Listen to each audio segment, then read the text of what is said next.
Përshëndetje shikues të nderuar, po ndiqni lajme qendrore këtu në televizionin të shtatë.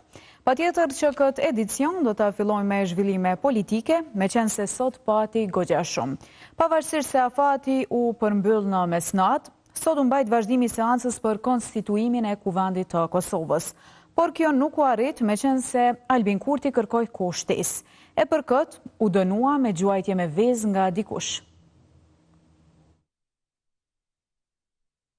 Sala plenare është e zbrazët, ani pse seanca duhej nisur në 11. Deputatët në atë kohë ishin mbledhur në grupet e tyre parlamentare. Një orë pas, nisën të drejtoheshin salës.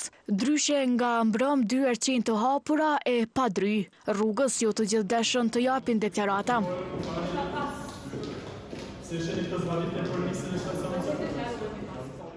Në radhë i ra të priste edhe kryetarit e deputetit të vetëvendosjes Albin Kurtit.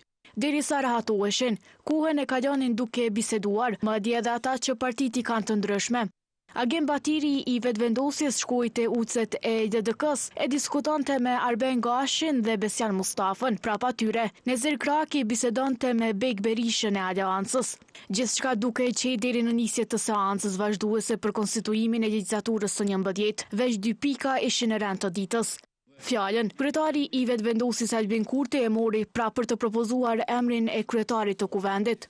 Veshje politike nuk kemi ende, prandaj që të evitojmë zgjedhjet e reja, ju lus për kohë shtesë. Por kaosi nisi nga këto. Deputetja e Aleancës Time Kadriaj la ujësën e saj e u nis drejt asaj të Kurtit. Vezët e fshehura në çantë nisi t'i gjuaj në drejtim të tij. Kurtin e mbronte konjufca. Kadrijan e ndaloi duke e kapur deputeti i vetëvendosjes Valjan Hoti, derisa u mbledhen edhe deputet të tjerë. Por Time Kadriaj gjuante edhe kur Kurtit i erdhi mbrojtja afërt. Krejt këto u bën në shenjë revolte për kërkesën e vetëvendosjes. Kjo situatë shënoi edhe ndërprerjen e seancës së dytë për konstituimin e Kuvendit. Ky zhvillim u pa edhe nga ndërkombëtarët të cilët dolën me një thirrje për deputetët, jo për leshje, por bashkëpunim.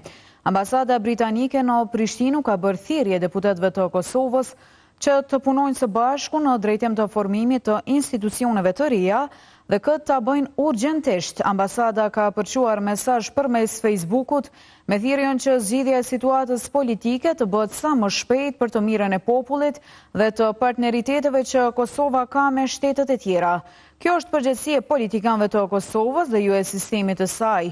Ata tani duhet urgjentisht të punojnë së bashku për ta zgjidhur këtë situatë përmes dialogut paqësor dhe negociatave për të mirën e popullit të Kosovës dhe partneriteteve ndërkombëtare, shkruhet në thirrjen e ambasadës. E një thirrje e pati edhe vet Kurti për partitë opozitare pak minuta pas përfundimit të seancës e cila ishte goxha e shkurt. Ky po ju kërkon me do e mos takim. Madje kryetari i vetëvendosjes është i gatshëm që t'i pranoj edhe vezët në këmbim për këtë. Krejt qasi tjetër ka opozita që nuk lan kritik pa bërë për të duke fajsuar për papërgjegjësi. Me sako e në hall dodi pa të. Këtë veprim prisi i vetëvendosjes Albin Kurti ndoshta e bëri që të mos i vërehen njollat nga vezët, por këto të fundit janë problem për të. Nëse është, kostoja që duhet ta paguaj për marrëveshje. Nëse gjuajtja me vezë dhe goditja e sakos dhe pantolonave të kryeministrit nga vezët që i hedh një deputete është çmimi që unë duhet ta paguaj në mënyrë që ata të ulen dhe të bisedojmë bashkë e të dialogojmë, jam i lumtur ta paguaj këtë çmim. Vetëm le të vinë takim. Pse nuk propozoj një emër, përgjigjen e ka të njëjtë. Partive ende u kërkon takime. Prandaj edhe një herë u bëj thirrje kryetarit të PDK-s, Bedri Hamzës, kryetarit të LDK-s, Lumir Abdigjiku, kryetarit të Aleancës, Ardian Gjini, që të bisedojmë duke u takuar dhe duke u takuar të merremi vesh. Hedhjen e vezëve ndaj Bashpartiakut nuk e konsideron të dëmshme as Albulena Haxhiu. Nuk kam asnjë problem me aksionet politike të deputetëve në Kuvendin e Republikës së Kosovës, nëse ajo ka vlerësuar që kjo është forma, atëherë le të vazhdoj ta bëj, nuk kam asnjë problem. Ndërprerja e seancës sipas PDK-s është në kundërshtim me Kushtetutën. Kosova prej sodit nuk është më demokraci. Në këtë vend nuk ka as kushtetut, as rend kushtetus. Zoti Kurti i ka shfuqizu, i ka suspendu të gjitha institucionet demokratike të këtij vendit. Këtë çështje edhe DDK e quan të papërgjithshme. Por po e shohim një papërgjegjësi totale nga subjekti i parë, i cili nuk po gjen mënyrën që të kryej obligimin e vet kushtetues për ta prezentuar emrin e kryetarit të Kuvendit. Ndërkaq asnjë reagim nuk bëri iniciatorja e aksionit me vezë, deputetja e Aleancës Time Kadriaj.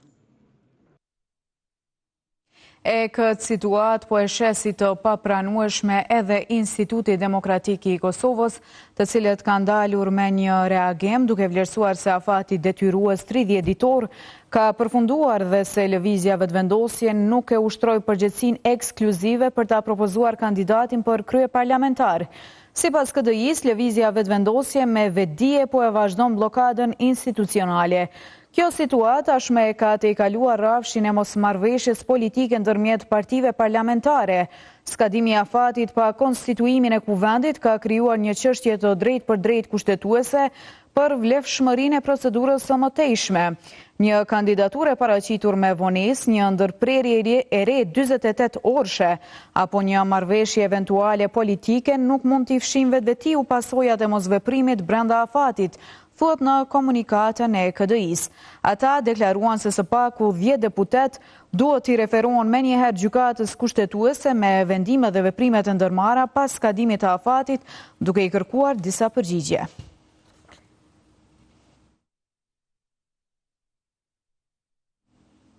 E këtë dinamik brenda Kuvendit të Kosovës nuk po e presnin të gjithë deputetët. Madje disa prej opozitës, përkatësisht Lidhjes Demokratike të Kosovës, ishin optimistë se do të bëhen hapa para drejt konstituimit të Kuvendit të Kosovës. Ndërsa nga Partia Demokratike e Kosovës dhe Aleanca patën edhe gjatë ditës, përkatësisht parambajtjes së seancës, vërejtje për lëvizjen vetëvendosje dhe thirrjen e kryesuesit Avni Dehari. Veç gjumi i ndau nga hapësirat e Kuvendit, por për dallim nga mbrëmja e së premtës, këtë shtunë paradite u paraqiten edhe ligjvënësit e vetëvendosjes. Donse seanca ishte ftuar për ora 11. Deputetët po drejtoheshin fillimisht për takime me grupe parlamentare. Por për një gjë ishin të sigurt, veprimi i vetëvendosjes është kundër kushtetueses. Nuk do ta lëmë as Kuvendin, as Kosovën, e as seancën pa e sfidu maksimum me elaboru qëndrimin tonë politik, i cili është qëndrimi i mbrëmshit. Shqyqani, ju po mbëni pyetje hipotetike, po mëna me u përgjish në mbi një qëndrim që ende nuk e dim. E pavarësisht zhvillimeve paraprake, pritje për konstituim patën nga Lidhja Demokratike e Kosovës. Natyrisht jemi ftuar për të marrë pjesë në seancën konstituive. Shpresoj shumë që të ketë ndërru çësia dhe përkundër zhvillimeve dje dhe thirrjeve tona që të respektohet kushtetuta dhe të konstituohet Kuvendi, u pa që partia e parë e neglizhoi. Në anën tjetër, si jurist, deputeti i PDK-s përparim Gruda lexoi vetë nenin e kushtetutës që sipas tij ajo u shkel. Nëse shkoni me lexu paragrafin 140 të këtij aktgjykimi, aty thuhet qartë azi dhe me lejoni ta citoj. Duke marrë parasysh elaborimet e mësipërme, gjykata vlerëson se afati për 30 ditësh i përcaktuar nga kushtetutëbërësi në paragrafin 166 nuk mund të trajtohet si afat brenda të cilit vetëm duhet të provohet konstituimi i Kuvendit. Por ky argumentem nuk duket se po i bën përshtypje vetëvendosjes. Në vitin e kaluar, prej momentit kur gjykata kushtetuese ka marrë vendim që brenda 30 ditëve duhet konstituohet Kuvendi i Republikës së Kosovës, e deri në konstituim kanë kaluar diku 106 ditë, pra jo 30, 106 ditë, ja heqim këtu ditët kur çështjet kanë qenë duke u trajtuar në gjykatën kushtetuese, janë gjithsej diku 59 ditë. Madje kjo tha se e pavërtetë është edhe deklarata rreth mbylljes së sallës. Së pari dyert e Kuvendit të Republikës së Kosovës kanë qenë të hapura. Edhe deputetët, ju lutem, më pyet, tash po përgjigjem. Edhe për mediat, edhe për deputetët e Kuvendit të Republikës së Kosovës. Unë që nga viti 2010 jam në Kuvendin e Republikës së Kosovës, për rreth 10 vite deputete nga radhët e opozitës. Në rrethanat kur nuk ka pas seancë të caktuar plenare, gjithnjë dyert të sallës plenare kanë qenë të mbyllura. Ndërkaq se pse një seancë nuk u therr një ditë më parë, Albin Kurti, kryetar i vetëvendosjes, thotë se i përgjigjet veç ftesës së kryesuesit. Deputeti më i moshuar, Avni Dehari, ka ftuar për sot vazhdimin e seancës. E krejt këto zhvillime erdhën pasi një natë më parë ligjvënësit morën ftesë nga kryesuesi Avni Dehari për vazhdimin e seancës. Opozita kundërshtoi duke insistuar me ngulm që ajo të mbahet të premte mbrëma, e krahas përpjekjeve gjetën edhe dyert e sallës mbyllur. Kjo thirrje që u shkoi deputetëve u bë shkasi shumë zhvillimeve gjatë pasditës të së premtes. Pasi ligjvënësit e sapo betuar u ftuan për vazhdimin e seancës, nesën reagimet. Fillimisht ishte Aleanca ajo që morri veprime kur në mbrëmjen e 7 gushtit organizoi konferencë për media. Aty Besnik Tahiri nga ky subjekt politik tha se mos konstituimi i Kuvendit përbën shkelje të rendit kushtetues. Për këtë morën edhe një hap që të mos lejohet tejkalimi i afatit ligjor për këtë proces. Kemi një kërkesë për një seancë të jashtëzakonshme, e cila duhet të thirret sonte në ora 10:30 në mënyrë që ne, me ushtrimin ton, si deputet të zgjedhur, të betuar në Kuvend, të mbledhemi dhe të kërkojmë prej kryesuesit të seancës konstitutive të thret seancën dhe sonte ta kryjmë këtë. Veprime paralajmëruara nga Partia Demokratike e Kosovës, të cilët e cilësuan shtyrjen e seancës konstituive për të shtunën si cenim të demokracisë. Situata është serioze. është të cenu demokracia, Kushtetuta e Republikës Kosovës, është të prodhu një situatë që mundet me prodhue pasoja pa parashikueshme për vendin. Ne do të me respektu ligjet una, Kushtetutën e Republikës Kosovës dhe aktgjykimi i gjykatës kushtetuese të Kosovës është i qartë. Si rrjedhoi e kësaj ftese, grupi parlamentar i këtij subjekti të premte mbrëma u mbledh për takim. Nga aty e patë një thirrje për krejun e vetëvendosjes Albin Kurtin. Ne i bëjmë thirrje Albin Kurtit që sonte të vijë në Kuvend, ta konstituoj Kuvendin dhe të ecim tutje. Edhe një herë, Kosova është më e madhe se çdo parti, se çdo lider, ju ftoj të ecim përpara. Pritje për mbajtjen e seancës patën edhe nga Lidhja Demokratike e Kosovës. Po një gjë e tillë nuk ndodhi, duke u kritikuar ashpër nga Lutfi Aziri i këtij subjekti politik. Atë pse ka pas nevojë ne amu taku disa herë për me implementuar rezultatin zgjedhor, nga dëshmëria jonë për me bashkëpunu ka qenë, është dhe mbetet e tillë. Atëherë na ke ftu, ne jemi ardhur. Dhe është e pritshme ndoshta që politikisht me konzumu bashkëbiseduesin, por nuk është ndershëm politikisht. Por e gjithë kjo pritje nuk ja vlejti. Deputetët e opozitës thanë se me të tentuar për të hyrë në sallë kuptuan se ajo ishte mbyllur. Pra ata të cilët kanë dhënë urdhën me mbyll derën, ata dëshirojnë që ne të bëjmë akte të dhunshme dhe ta hapim derën me rrugkër. Një situatë e tillë politike po ndikon edhe në ekonominë e vendit. Kështu ka thënë Lulzim Rafuna nga Oda Ekonomike e Kosovës, i cili veç të tjera është thënë se mos procedimi i ligjeve në Kuvendin e Kosovës po i largon edhe investitorët. Kjo kriza politike ka pas një ndikim shumë negativ në klimën e të bërit biznes. E para kemi ngesë në reformat e brendshme, sidomos në reformat politika fiskale, në reformën e sistemit të arsimit, në reformën e sundimit të ligjit, në reformat në sistemin shëndetësor. Të gjitha këto janë, si më thoni, lloj parakushti për mu kriju një ambient i mirë të bërit biznes në Republikën e Kosovës. Më pas në planin e jashtëm, çdo investitor që vjen për me investu në Kosovë kërkon një siguri politike. Kur thëmë siguri politike në kuptimin se sa është e qëndrueshme një qeveri me marrjen e vendimeve, në ndryshimin e ligjeve apo në sjelljen e ligjeve të reja. Më pas siguria juridike, se sa shpesh ndryshohen ligjet, sa ka konsultim me biznesin gjatë ndryshimit të atyre ligjeve, dhe vinë elementet e tjera. Kështu që ne nuk e kemi, kjo blokada politike i ka sjellë të gjitha këto që mos me pas një ambient të mirë të bërit biznes në Kosovë. Flasim tani për një ngjarje të rëndë e cila ka ndodhur sot në Prishtinë, ku një person ka vdekur dhe një tjetër ka mbetur i lënduar në një aksident të rënd trafiku që ka ndodhur rreth orës 12 në rrugën Shkupi. Sipas raportit të policisë, në aksident janë përfshirë 2 vetura, ndërsa përpasoj një person ka pësuar lëndime të rënda dhe nuk ka arritur të mbjetoj atyre. Personi tjetër i përfshirë në aksident ka mbetur i lënduar dhe është dërguar për tretman mjekësor në qendrën klinike universitare të Kosovës. Pas marrjes së informatës, në vendin e ngjarjes ka dalë një sitë të përkatëse të policisë, të cilat po merren me rastin dhe po punojnë për të sqaruar rrethanat dhe shkaqet që quan deri te ky aksident me pasoja fatale.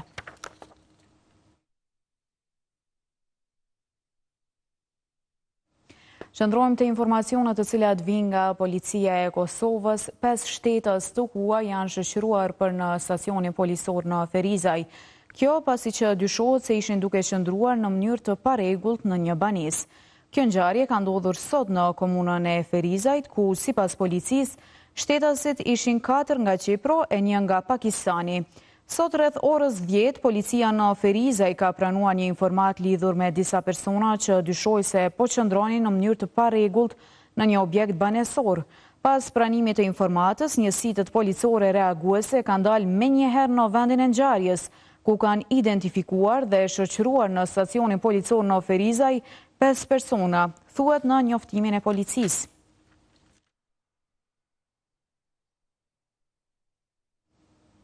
Ndrojmë temë të informacionit dhe flasim për zhvillimet të cilat vijnë nga shëndetësia. Instituti Kombëtar i Shëndetësisë Publike ka konfirmuar se ka dalë një rast pozitiv me virusin e Nilit perëndimor, i pari për vitin 2026, derisa edhe në vitet paraprake ka pasur disa raste. Për këtë pacient është treguar se po merr trajtimin në klinikën infektive, derisa u konfirmua se gjendja e tij është stabile. Derisa infektologët kanë treguar për televizionin të shtatë se si është mënyra e shpërndarjes së këtij virusi. Në mesin e pacientëve që po trajtohen në qendrën klinike universitare të Kosovës është edhe një 21 vjeçar. Ai është rasti i parë i konfirmuar me virusin edhët e Nilit perëndimor. Megjithatë, gjendja e tij është stabile sipas Institutit Kombëtar të Shëndetësisë Publike në Kosovë. IKSHPK-ja ka konfirmuar edhe detajet për këtë rast. Rasti është një person i gjinisë mashkullore, i lindur në vitin 2005, shtetas i Republikës së Kosovës, i cili është duke u trajtuar në klinikën infektive të Qekukës. Pacienti ndodhet në gjendje stabile dhe po merr trajtimin e nevojshëm. Në Kosovë gjatë 5 viteve të fundit janë regjistruar gjithsej 9 raste të virusit të Nilit perëndimor, 7 raste gjatë vitit 2024 dhe nga një rast në vitet 2023 dhe 2025. Se cilat janë simptomat dhe kur ka nevojë për trajtim, tregon infektologu Shemsedin Dreshaj.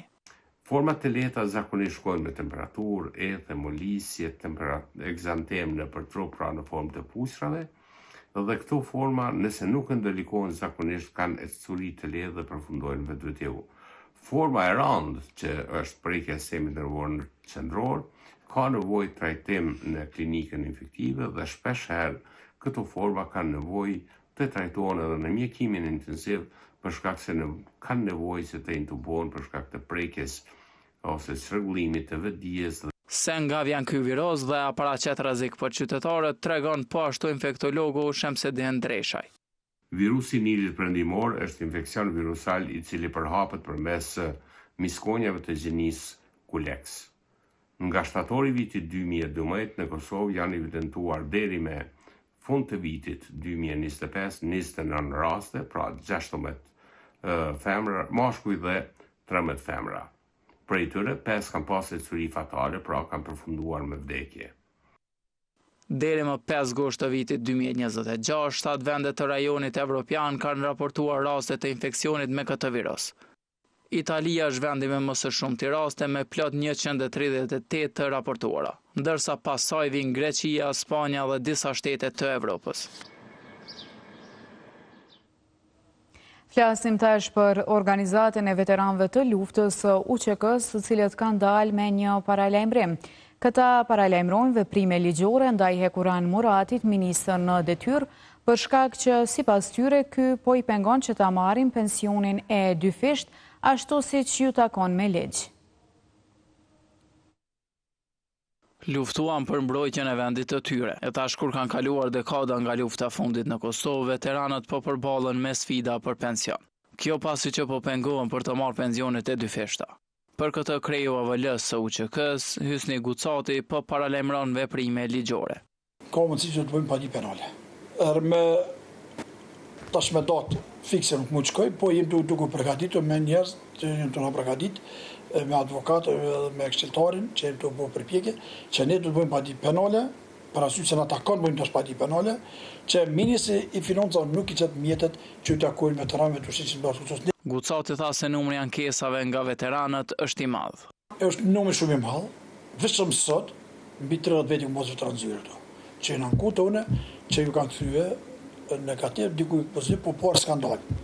Do të thotë, tash ne do të drejtojmë se veç advokatëve. Tash llogaritë sa kushtojnë, tash më mbrojtje me një advokat me vapuj shkreti për një ditë në epokë që i takon. Gucati akuzoi ministrin e detyrë të financave se nuk po e zbaton ligjin. Paftësi e madhe e ministrit Hekuran Murati, që mos i ndojmë mjetet apo mos e zbatojnë ligjin për pagat e dyfishta mimore. Për këtë arsye po dhe më shumë meron që ne kemi thash mbi 67 janë me kancer sot. Sot e pata një shtu. Në 3 për një shtëpi me kancer. Që para 15 minuta kisha mos dëshirë me koni me po ato, para 15 minuta këtu tonë që kemi me 3 janë për një familje me kancer. Gjykata Supreme e Kosovës ka njohur të drejtën e veteranëve të UÇK-s për të përfituar 2 pensione paralelisht, pensionin e moshës dhe pensionin e veteranit. Krejt në fund flasim për ardhjen e mërgjimtarëve në Kosovë dhe pritjet në përpikat kufitare. Për këtë kanë dalë me të dhëna nga Qendra për Menaxhimin Kombëtar për Menaxhimin Kufitar, e cila ka përditësuar të dhënat për gjendjet në pikat kufitare të vendit. Në njoftim bëhet e ditur se pritjet më të gjata janë në Muqibab, atje ku zgjasin deri në 1 orë. Kurse te Dheu i Bardh, Han të Elezit, Jarin, Kull, Merdar, pritjet zgjasin më së shumti 20 minuta. Pritje deri në 1 orë në Muqibab ka edhe përdalje nga Kosova, derisa në pikat e tjera përdalje pritjet nuk zgjasin më shumë se 20 minuta.